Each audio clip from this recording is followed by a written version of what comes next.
Welcome to the Her Story Circle podcast, the podcast that brings you the extraordinary tales of everyday women who are changing the world. I'm your host, Gertrude Mache, and I'd like to acknowledge traditional custodians of the land on which we meet today. I also like to pay my respects to elders, past, present, and emerging. Every week, we dive into the lives, challenges, and triumphs of women from all four corners of the globe. We're here to inspire, enlighten, and connect, sharing stories that uplift and empower. So grab a cup of coffee, settle in, and join us as we explore the incredible journeys of women shaping our future. This is Her Story, where every woman's voice matters. Hello, everybody, and welcome back to the Her Story Circle. This is Gertrude Mache here in beautiful Melbourne, Australia. And today I am graced with the presence of yet another fascinating woman. Welcome, welcome, welcome to our tribe. Please tell everybody your full name, where you're based, and share your story with us today.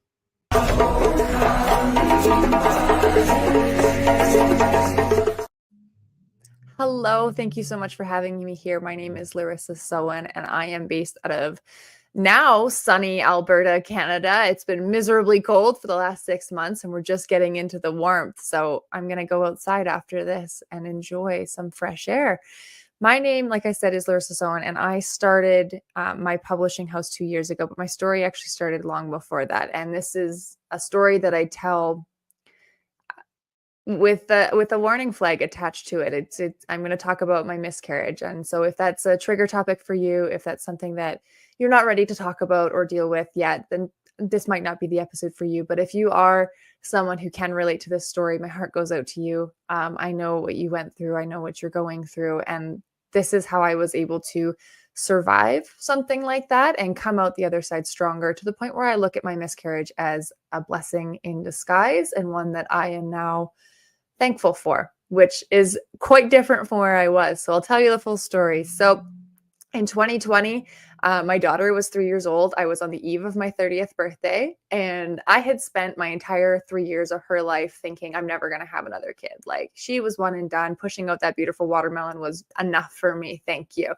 But then on the eve of my 30th birthday, something in my brain switched and was like, you should have another baby. And who am I to argue with biology? Common sense has no place in that conversation. And so I told my husband, who was very excited. And 6 weeks later, we were staring at a positive pregnancy test. And it doesn't, apparently I am fertile because it doesn't take me long to get pregnant. It was the same story with my daughter. It was about 4 to 6 weeks, and we were pregnant with her. And everything in this pregnancy was going really, really well compared to my daughter, who was a breeze. She was just a very challenging pregnancy. A easy kid, challenging pregnancy. This second pregnancy was really easy. I was barely tired. I didn't have any morning sickness. I could eat anything I wanted, and it was fine. And I thought things were going to be good. And I know a lot of people say that, like, oh, you didn't have symptoms and you must have seen it coming. Like, you must have known you were going to it was going to end this way. And I can honestly say I didn't. I thought I was just lucky. And I was about 8 weeks pregnant when I was pushing my daughter on the swing, and I got that feeling in my stomach of, like, you know, when your period's about to start and it's just uncomfortable, your back hurts, you're sensitive. And I was like, okay, well, that's weird, because I mean, 8 weeks pregnant, this shouldn't be happening.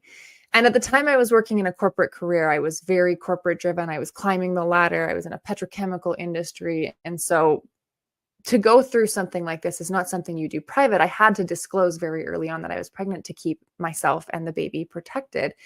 And my first thought when I started cramping was like, oh my God, I'm going to have to tell people. Like, I didn't even know at this point that that's what was going to be happening. So I called my doctor. They said, there's really nothing we can do about it, which rightly so. There was nothing they could do about it. If it was going to happen, it was going to happen.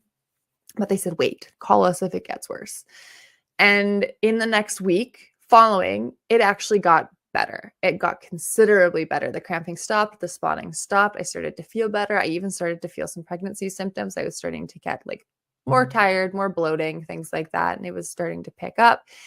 And then I went for a nap one afternoon because it was COVID and I was working from home, and I woke up and I was just in the most immense pain.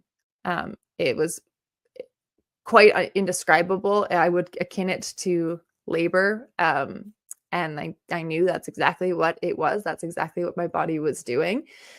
And going to the bathroom, and you just know, there's enough blood to decisively say, yeah, okay, this is what's happening. And I remember walking down, and your brain does funny things with trauma, and it protects you, right? It puts cushions in place to protect you. So I honestly don't remember much. But I remember going downstairs, and it would be the one and only time I would say the words in the next 2 years, I have had a miscarriage. And I said it to my husband.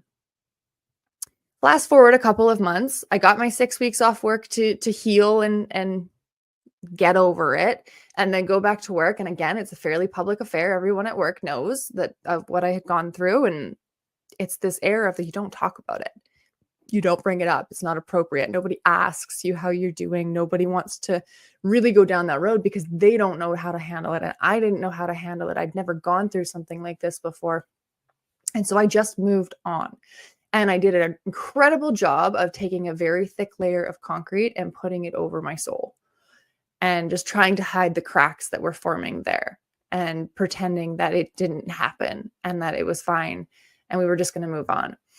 And optimistic me, when I was pregnant, had put a mark on my calendar of when the baby's due date was supposed to be. So when I flipped to that month in the next 6 months, so there's 7 months that it took me to get there, I knew it was coming.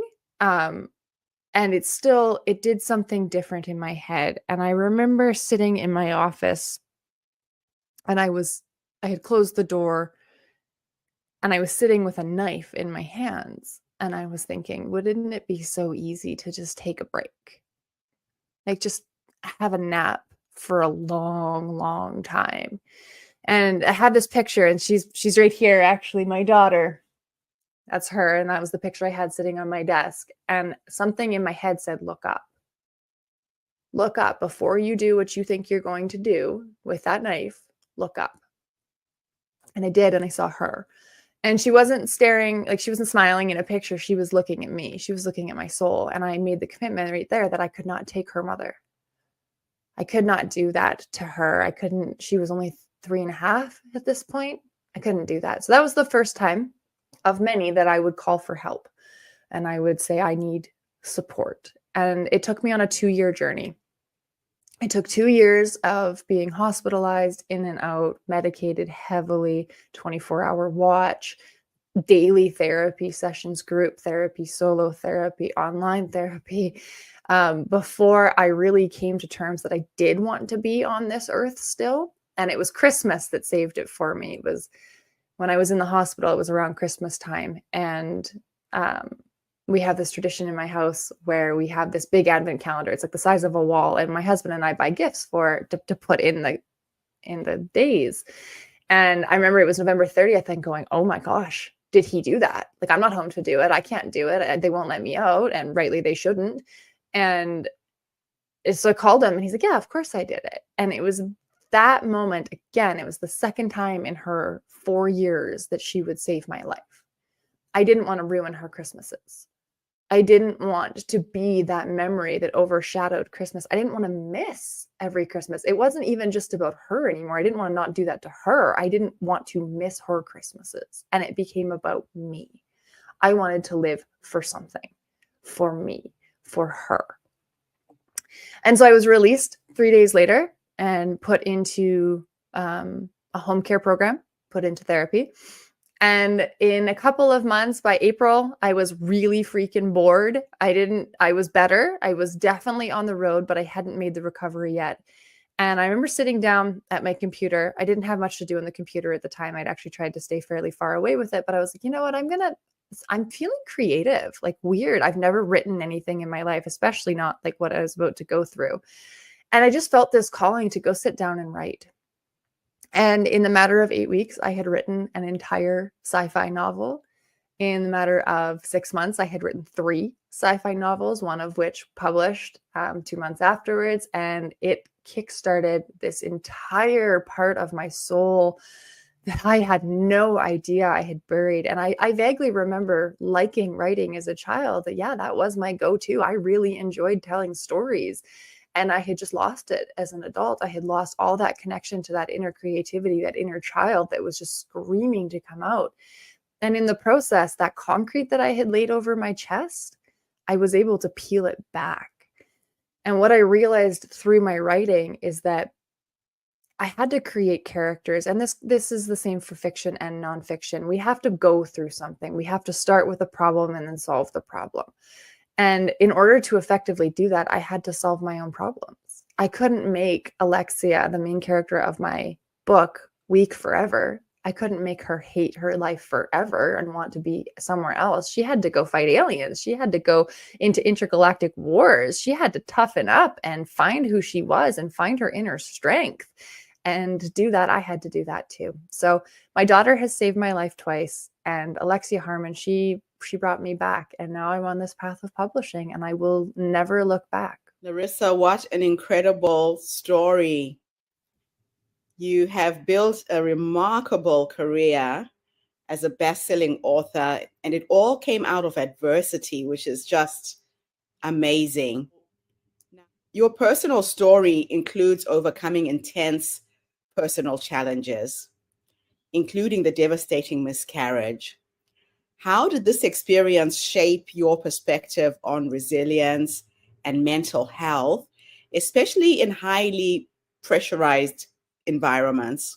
For a long time, you know how Bell has, I don't know if they have it in Australia, but Bell Mental Health Day is a big thing here in North America. It's the day we're supposed to talk about our issues. We get one day a year to bring up our issues.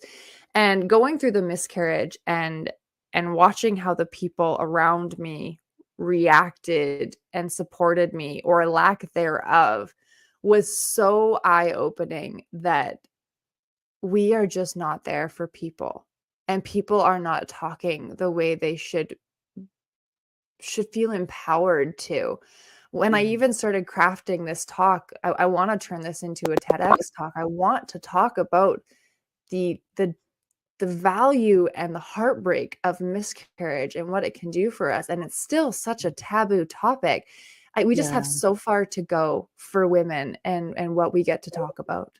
Yeah. And it's interesting. You talk about your daughter saving your life twice. I had a similar experience. For me, it was my youngest son. He was about to turn 18. The marriage had gone wrong. I'm on antidepressants, and I started having suicidal thoughts. In fact, for me, it was a dream that reoccurred 3 times. And he had just got his driver's license. He's coming from school. And in this dream, he finds me dangling on the balcony of our house. And I've committed suicide with the cord of my morning gown. Mm-hmm. And I remember thinking I could never do this to my son. Like you're saying, to leave him that legacy. Suicide solves the problem for you, but not for the people that you leave behind. Mm-hmm. And that was my decision to leave my marriage, to leave New Zealand, to go and live in Albuquerque, New Mexico, of all places.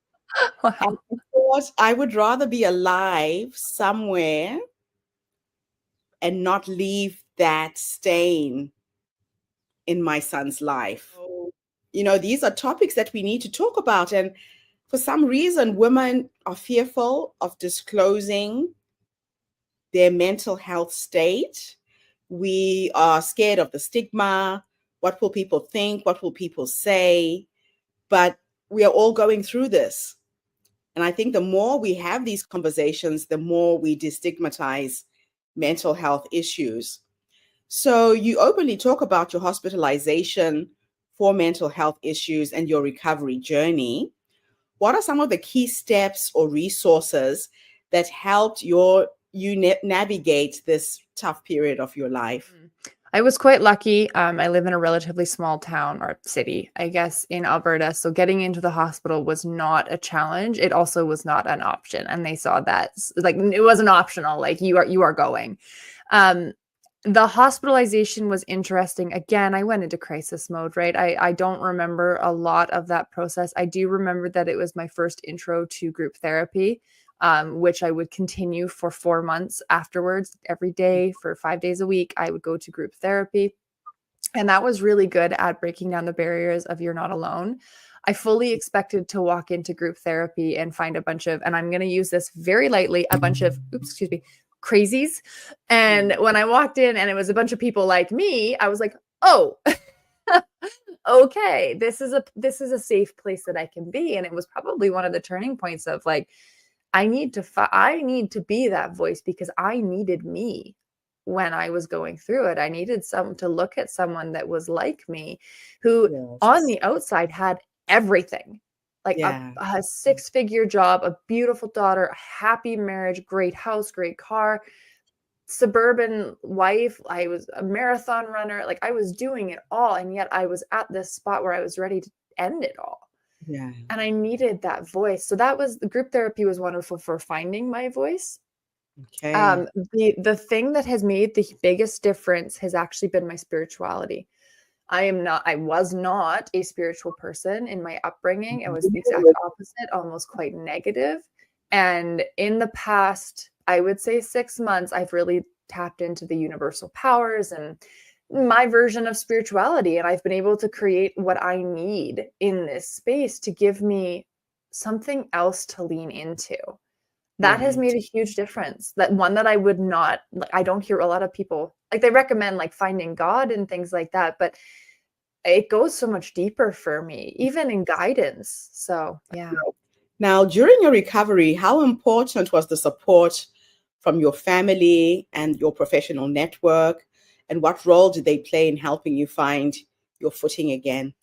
That's such an interesting question, because it's very dynamic depending on the role that I have with everyone. My friends, I will again use that word loosely. My work friends, I basically didn't hear from them for about 2 years until I handed my resignation notice. I think they were trying to give me space, because I get that you don't know what to say in a lot of scenarios, but in a space where I had spent the last decade with these people, I didn't get a lot of support that way. My husband was incredible, though. He was able to take large amounts of times off to take care of our daughter, to help me recover, to drive me to doctor's appointments, because I wasn't able to drive for a large portion of my more serious part of the illness. And I could not have done it without him. And again, the blessing is that we are in such a rock solid marriage now. Like if we can make it through that, if he can stick by me through that, and I can come back from that, like there is nothing that's going to take us down. And then there's the side of my parents, always very interesting on this. It's kind of like, the kids or even the adults that fake being sick because they like the attention. There was a part of that, of like, I knew that if I got better, I would stop getting the certain type of attention that I wanted from them. And it almost delayed my recovery, because I knew I wanted to get better, but if I did, I was going to lose that connection with them. I was going to lose the invites and the special drop-ins that they did. And I wasn't going to feel like I was priority number one anymore. So, I mean, every relationship was different.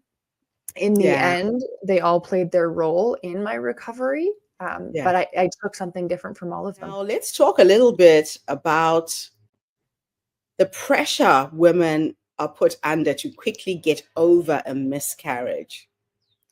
Now, what motivated you to speak openly about the need for more compassion, a more compassionate approach to recovery and grieving? I accidentally did it the first time. I was on a podcast like this, and someone was like, "Would you mind telling that story?" And I was like, "I guess." She's like, "That's the heart of it. Like you've got to tell that story. That's what we all want to hear." And I was like, "Okay, sure." And then I was playing around with the idea of turning it into a TED Talk and turning it into, the miscarriage it can be a good thing for you. And I put it on Facebook, and I got a lot of comments saying that it was inappropriate and that it was those two conversations didn't belong together. And I knew I was hearing from the people that were the ones shutting us down. And the Yes. ones that wanted that voice were too nervous to say it, but they were the ones who needed it more. And so they were telling me no, and all it did was tell me yes, keep going. Now let's delve into your business and the impact of storytelling. As a publisher, you help authors share powerful stories. How has your own experience influenced the way that you support your authors, particularly those dealing with sensitive or deeply personal topics? A lot of, well, actually, I will rephrase that. All of what we do is one-on-one work. We don't do any group work. And that was the interesting part that I found when I became an entrepreneur and I went into publishing. Everybody kept trying to put me into these groups. And then I'd get in there and I'd get lost. My story, my voice, my questions, my solutions were all lost in the masses. And I was fighting for face time and it was awful. So one of the biggest things we've done, and I will never change, is our approach to one-on-one with an author, because we are going through hard things. And a lot of times the people I work with are coaches, and they Right. give their all to their clients, and there's never space for them. And so a Yeah. huge part of what I do is just hold space. Like, let's laugh, let's cry. I have rarely gone through a week where one of my clients hasn't cried at this point. And, we cry together. And it's just creating the space to do what we need to do, because writing a book, it comes from a deeply personal place, and it's Yeah. so healing.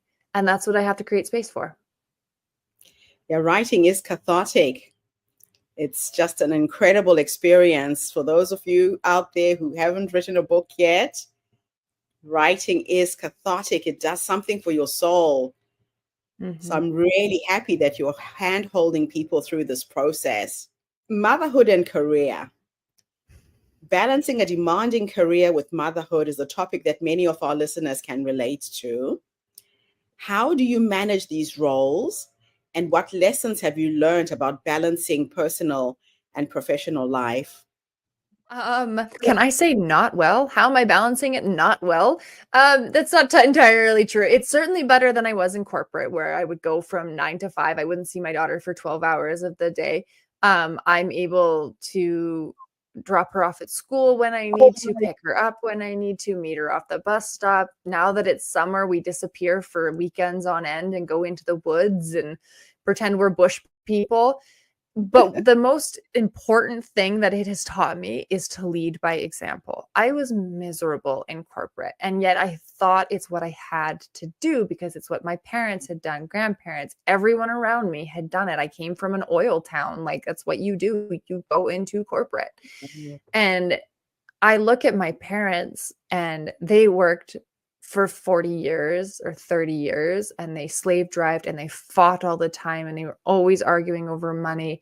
And then they retired, and now they're incredibly happy. And I'm like, I don't want to wait. I don't want to bring my daughter up in an environment where I hate what I'm doing. Yeah. I deserve to be happy. And so the biggest lesson I had was just chasing my dreams and showing her, like, I get up every morning and I bounce out of bed because of what I get to do. I talk to my daughter. I'm like, you'll never believe the story I read today, or this incredible person that I met with. And I mean, the difference between coming home and slapping down on the couch and opening a bottle of wine and bitching about my day is like that I cannot do anything better for her than show her she can be happy in what she chooses. Yeah, life should be blissful, joyful, happy, and whatever you're doing on a day-by-day basis to make a living should be the same as well. But I guess our parents' generation did what they did with the knowledge that they had. They didn't have as many options as we have now in terms of making those choices. So Yeah, and I'll never hold what my parents did against them. They did exactly what they knew they were capable of, and it's because of how they raised me that I am capable of making change. yeah. So you mentioned that your desire to be a role model for your daughter is something really important to you. What values and lessons do you hope to impart to her through your work and your personal life? There's a lot of language change that I'd like to see happen for her around limiting beliefs and things like that, that we were downloaded with without really understanding what that was going to look like. things like body positivity and inclusivity, and even talks around marriage. Like she has it in her head that she has to marry a boy, and I keep telling her, or girl, like like it's talking about it. It's being open about what our options are, and how do we today she was complaining that she's only 6, so she's not supposed to be a avid reader yet, but she's like, Mom, my reading game is so hard. And she's so annoyed with me at this point. I can already see the teenager. I'm like, well, how do we get better at things that are hard? She rolls her eyes. She's like, practice. But it's just that mentality of like, nothing is off the table for us. We can literally do whatever we want if we put our mind to it, and if we have the support people. And she will always have her dad and I to support her. That's definitely a legacy that you are leaving for your daughter. A different way of being, a different way of living. So let's talk about advocacy and your future goals. Looking forward, how do you plan to use your platform and resources to advocate for better support for young women dealing with miscarriage and mental health issues? There's, well, obviously books. Books is my biggest platform. Speaking is also something I am going to be doing more of in the 2025 years. I'm crafting my TEDx talk right now. I'm starting to get my name out there as someone who is willing to be gently loud on this topic. I'm not abrasive. I'm not going to shove it down your throat, but I do want to talk about it. I do want to bring a community of people together where women feel like they can be supported wholly and not hushed. I did just sign a contract with a co-author to co-author a spirituality book to help guide people from the spot that I was at of, I will never touch spirituality. Spirituality is a dirty word. It's not for me. I don't like that. The organized religion, to where I am today and how much healing it has brought me. So between the power of the written word and the speaking word, I do want to be that voice for women that brings us together and connects us. Now, what advice would you give to someone right now who might be in a similar position, undergoing similar challenges as you did, particularly in the professional sphere where vulnerability is seen as a weakness? That's one of our specialties is allowing our authors to be vulnerable while maintaining authority. And I think the world is getting really smart. The biggest thing I had to do when I decided to start sharing this story more liberally was understand that it's going to repel people. It's going to push people away, that this story is crass to, that it is inappropriate. It shouldn't be said. Those people will never work with me. And that is something I am A-okay with. I do not want to have to censor myself, to stifle my creativity, to stifle what it is that makes me me. I did that for 10 years in corporate, and look where it landed me. So if you are a woman and you are challenged with what part of your story do you share, know that your story is a powerful repellent, but it's also a powerful attractor. It will bring, if you're listening to this and you're like, oh my gosh, I've needed these words. And that's exactly what your story is capable of doing as well. Well, I'm going to ask you 2 last questions that I ask all of my guests. And these questions are a bit of a thought experiment where I first teleport you into the past, and we're going to go and meet the younger you, that young woman who was going through a challenge, struggling to just wake up and function every day. If I could teleport you back to that point, what would you have wanted somebody to have said to you? Or what 3 nuggets of wisdom can you share? In case there is somebody who's listening to us right now, is just failing to get up, what 3 nuggets of wisdom can you share based on what life has taught you up until this point? You're not alone. And not even in the physical sense of like people. Yes, I'm here with you. I stand with you. I feel what you're going through.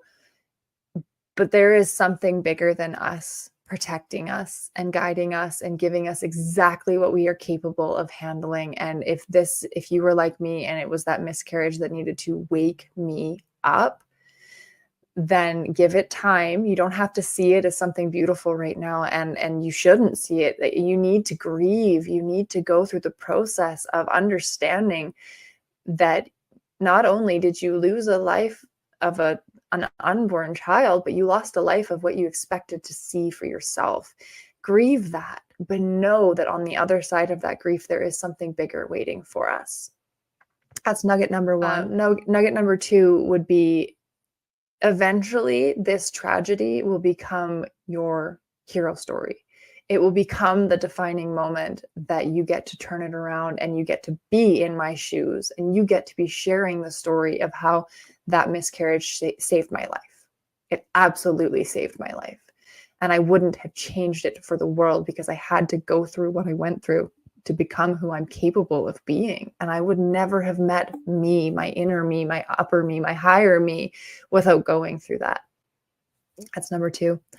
And number three is, if you are comfortable, be loud. And there is a way to be loud with being gentle and being soft and sharing our message in a way that is always coming from love.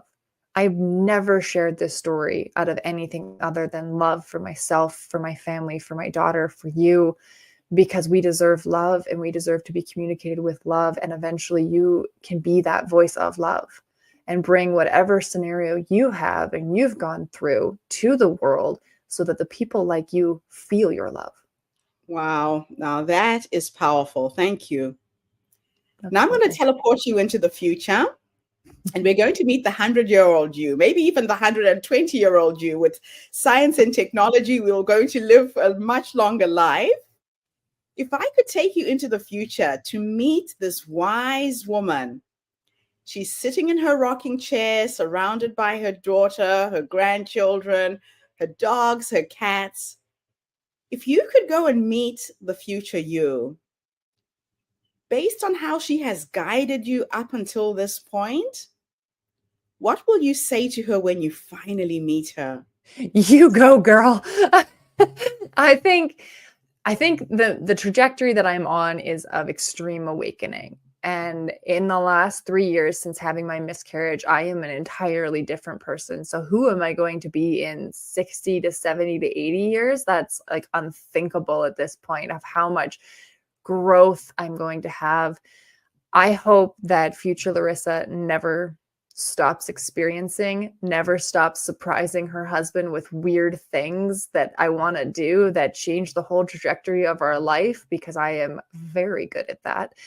I keep life spicy, and I hope that older Larissa is able to look back on her many books and her daughter and her grandchildren, if she's my daughter's so inclined to have them, and just share everything that we've gone through with a smile on my face, knowing that I did it right. That's one of, and I work really hard not to come from a fear mindset at a place, rather a growth and an opportunity mindset. But one of my biggest fears is missing out on life and not living life, because I am tied to the desk and I am tied to the work. And I've gotten a lot better over the 3 years of shedding my corporatism, where I do now see a future where I don't live here and I don't work a traditional 9 to 5. And my life is wildly different. And my family and I just get to do that. So I hope I can meet older Larissa and be like, you did it. I absolutely love it. Larissa, this has been an absolute pleasure talking to you and interviewing you. That last question I really like to ask everyone, just to remind women that the wise woman is already in you. She's already here. She's that little voice that says, say yes, say no, go left, go right. But a lot of women don't listen to her. When they hear her, they don't trust her. We are born with all of the knowings, all of the solutions to the problems we will encounter in life. So I play a lot with the energy of who I am becoming. I go into my meditation, I go into my prayers. And when I get really stuck, I ask her questions as simple as, what's the next step? What do I do now? And I will wake up the next morning with these light bulb moments, and I know exactly what I need to do to execute.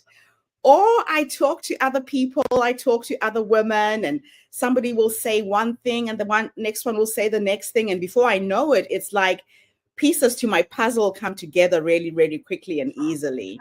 Mm-hmm. So thank you so much for being here, sharing your story, being a part of our tribe. We are looking for women like you who have impactful stories to uplift, inspire, energize, and empower. Thank you for sharing your story today. Thank you very much for having me. And thank you to everybody who's tuned in today. I'll be back again tomorrow with yet another amazing guest. In the meantime, have a fantastic day, morning, or evening, wherever you are in the world, and bye for now. Thank you for tuning into the Her Story Circle podcast. I hope today's story has inspired you to believe in the power of our stories and the difference you can make in the world when you use your voice. I'm Gertrude Mache, and it's been an honor to share this space with you, where voices from all walks of life come together to weave a rich tapestry of diverse perspectives. Don't forget to subscribe, rate, and review our podcast to help us share these stories with more listeners. Follow us on social media by looking for the Her Story Circle podcast for more updates. And join us tomorrow for another episode filled with courage, resilience, and empowerment. Remember, your story matters, and together we're building a stronger, more inclusive world. Until next time, keep making her